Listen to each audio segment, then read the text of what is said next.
How to sign in into Culture AMP employee account. Hello everyone, welcome back to our channel. Today in this quick tutorial, I'll guide you through the step on how to sign in into Culture AMP employee account. So let's get started. First of all, open your web browser. In the address bar, type in Culture AMP employee login and hit enter. Click on the first link that appears in the search result. This will take you towards the login page.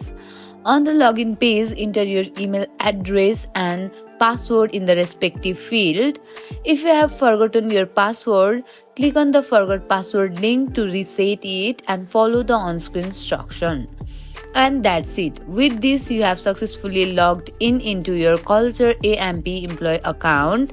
Now you can access various features such as participating in surveys, providing feedbacks, and viewing engagement inside. Thank you for watching the video till the end. Hope you like the video. If you like the video, don't forget to subscribe our channel for more tutorial like this. See you on the next video.